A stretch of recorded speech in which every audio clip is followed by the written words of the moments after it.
Halo semuanya, Assalamualaikum warahmatullahi wabarakatuh. Perkenalkan, nama saya Dinda Yufadilah. Saya merupakan mahasiswa dari Universitas Pancasakti Bekasi dengan NIM 2892170006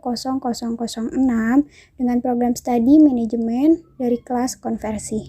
Pada kesempatan hari ini, saya akan menjawab pertanyaan untuk ujian tengah semester mata kuliah pengantar ekonomi makro yang diampu oleh Bapak Hendra Permadi. Langsung saja kita ke pembahasannya. Baik, jadi untuk topik online kali ini, pembahasan yang akan kita bahas hari ini, yang pertama ada perbedaan analisa ekonomi mikro dan analisa ekonomi makro. Yang kedua ada berbagai permasalahan ekonomi makro. Yang ketiga, tujuan-tujuan kebijakan makroekonomi. Yang keempat, bentuk-bentuk kebijakan makroekonomi. Next slide. Jadi, pada dasarnya itu, teori ekonomi dibagi menjadi teori ekonomi mikro dan teori ekonomi makro. Baik ekonomi mikro maupun teori ekonomi makro, kedua-duanya mempelajari masalah-masalah ekonomi. Namun, permasalahan ekonomi yang dipelajari berbeda dalam sudut pandangnya.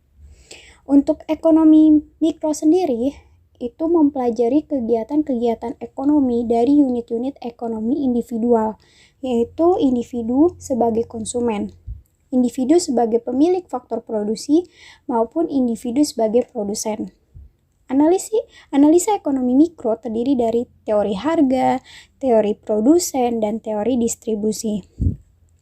Teori harga antara lain membahas tentang proses pembentukan harga oleh interaksi antara penawaran dan permintaan akan suatu barang dan jasa di dalam suatu pasar.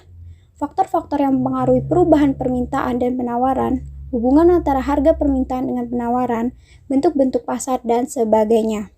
Untuk teori produksi sendiri antara lain menganalisa tentang masalah biaya produksi, tingkat produksi yang paling menguntungkan bagi produsen yang harus dipilih oleh produsen agar tujuan untuk mencapai laba maksimum tercapai.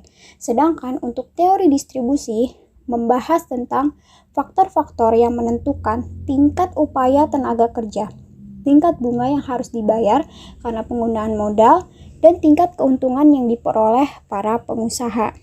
Lalu untuk ekonomi makro sendiri, jadi kan apabila di dalam ekonomi mikro menganalisa kegiatan-kegiatan permasalahan ekonomi dari unit-unit ekonomi individual, maka di dalam ekonomi makro menganalisanya dari pendekatan sebaliknya. Artinya gini, yang dipelajari dalam ekonomi makro adalah variabel-variabel total seperti pendapatan nasional, konsumsi, tabungan masyarakat, investasi total, dan sebagainya. Ekonomi makro sendiri menganalisa keadaan keseluruhan dari kegiatan perekonomian. Di dalam ekonomi makro tidak membahas kegiatan yang dilakukan oleh seorang produsen, seorang konsumen, atau seorang pemilik faktor produksi, tetapi pada keseluruhan tindakan para konsumen, para pengusaha, pemerintah, lembaga-lembaga keuangan, dan negara lain, serta bagaimana pengaruh tindakan-tindakan tersebut terhadap perekonomian secara keseluruhan. Untuk selanjutnya, saya akan membahas tentang permasalahan ekonomi makro. Jadi di sini saya akan membahas 3 permasalahan ekonomi makro. Yang pertama, masalah inflasi, pengangguran, dan neraca pembayaran dan perdagangan. Mari kita bahas satu persatu untuk permasalahan ekonomi makro. Jadi sebenarnya pada dasarnya ilmu ekonomi itu dipelajari karena mempunyai kegunaan. Ilmu ekonomi berguna karena dapat memberikan petunjuk-petunjuk mengenai kebijakan apa yang bisa diambil untuk menanggulangi suatu permasalahan ekonomi tertentu. Nah, ekonomi makro yang merupakan salah satu cabang ilmu ekonomi yang dapat membantu memecahkan permasalahan kebijakan ekonomi secara makro. Permasalahan kebijakan ekonomi makro mencakup masalah-masalah yang berkaitan dengan pengelolaan dan pengendalian perekonomian secara umum. Tugas pengendalian ekonomi makro adalah mengusahakan agar perekonomian bisa bekerja dan tumbuh secara seimbang, terhindar dari keadaan-keadaan yang dapat mengganggu keseimbangan umum tersebut. Lalu langsung saja kita ke permasalahan yang pertama, masalah inflasi. Inflasi merupakan salah satu masalah ekonomi yang selalu dialami oleh hampir semua negara. Pembicaraan tentang inflasi selalu dikaitkan dengan kenaikan harga karena hargalah indikator penting daripada inflasi. Yang dimaksud inflasi adalah Suatu keadaan di mana terdapat kecenderungan kenaikan harga-harga secara umum dan terus-menerus. Dengan demikian, kalau dalam masyarakat terjadi kenaikan satu atau beberapa barang dan itu bersifat sementara, maka kondisi semacam itu tidak dianggap sebagai inflasi. Oleh sebab itu, kondisi semacam itu tidak dianggap suatu masalah dan tidak diperlukan kebijakan khusus untuk mengatasinya. Walaupun inflasi tidak secara otomatis menurunkan standar hidup, namun inflasi tetap merupakan masalah karena 3 alasan. Yang pertama, inflasi dapat mengakibatkan redistribusi pendapatan di antara anggota masyarakat. Yang kedua, inflasi dapat menyebabkan penurunan efisiensi ekonomi. Dan yang ketiga, inflasi dapat menyebabkan perubahan output dan kesempatan ke dalam masyarakat. Lalu masalah yang kedua adalah masalah pengangguran. Pengangguran ini terjadi karena jumlah tenaga kerja atau angka kerja melebihi tingkat kesempatan kerja yang tersedia. Di negara-negara yang sedang berkembang, tingkat pertumbuhan angkatan kerja cukup tinggi sehingga tidak seimbang dengan kesempatan kerja yang ada. Kalau kenyataan tersebut terjadi, maka angka pengangguran cukup tinggi. Di negara kita, upaya untuk menekan tingkat pengangguran dilakukan melalui pengendalian tingkat pertumbuhan penduduk. Program keluarga berencana adalah salah satu alternatif untuk menekan laju pertumbuhan penduduk. Hal ini disebabkan pembangunan ekonomi tidak mempunyai arti kalau dibarengi dengan tingkat pertumbuhan penduduk yang terlalu tinggi. Jadi faktor utama yang menimbulkan pengangguran adalah kekurangan pengeluaran agregat para pengusaha produksi barang dan jasa dengan maksud untuk mencari keuntungan. Keuntungan tersebut hanya akan didapat apabila para pengusaha dapat menjual barang yang mereka produksikan. Semakin besar permintaan, maka semakin banyak barang dan jasa yang mereka wujudkan. Kenaikan produksi yang dilakukan akan menambah penggunaan tenaga kerja. Dengan demikian, terdapat hubungan yang erat di antara tingkat pendapatan nasional yang dicapai dengan penggunaan tenaga kerja yang dilakukan. Semakin tinggi pendapatan nasional, maka semakin banyak penggunaan tenaga kerja dalam perekonomian. Di samping itu, faktor lain yang menimbulkan pengangguran adalah 1. Menganggur karena ingin mencari kerja lain. 2. Pengusaha menggunakan peralatan modern. Yang ketiga, ketidaksesuaian antara keterampilan pekerja yang sebenarnya dengan keterampilan yang diperlukan dalam industri yang ada. Salah satu faktor penting yang menentukan kemakmuran suatu masyarakat adalah tingkat pendapatannya. Pendapatan masyarakat mencapai maksimum apabila tingkat pendapatan penggunaan tenaga kerja penuh, full employment, dapat diwujudkan. Pengangguran dapat mengurangi pendapatan masyarakat, dan kondisi ini tentu dapat mengurangi tingkat kemakmuran masyarakat yang pernah dicapai. Lalu masalah yang terakhir adalah masalah neraca perdagangan dan neraca pembayaran. Dua neraca penting dalam suatu neraca pembayaran adalah neraca perdagangan dan neraca keseluruhan. Neraca perdagangan menunjukkan perimbangan di antara ekspor dan impor, sedangkan neraca keseluruhan menunjukkan perimbangan di antara keseluruhan aliran pembayaran ke luar negeri dan keseluruhan aliran penerimaan di luar negeri. Defisit neraca pembayaran berarti pembayaran ke luar negeri melebihi penerimaan dari luar negeri. Salah satu faktor penting yang menimbulkan masalah ini adalah impor melebihi ekspor. Pengaliran modal yang terlalu banyak ke luar negeri adalah faktor lain yang menimbulkan defisit tersebut. Defisit dalam neraca pembayaran menimbulkan beberapa efek buruk terhadap kegiatan dan kestabilan ekonomi negara. Defisit sebagai akibat impor yang berlebihan akan mengakibatkan penurunan dalam kegiatan ekonomi dalam negeri karena konsumen menggantikan barang dalam negeri dengan barang impor. Harga valuta asing akan meningkat dan menyebabkan harga-harga barang impor bertambah mahal. Kegiatan ekonomi dalam negeri yang mengurangi kegairahan pengusaha-pengusaha untuk melakukan penanaman modal dan membangun kegiatan usaha yang baru. Selanjutnya, saya akan membahas tentang tujuan-tujuan kebijakan makroekonomi.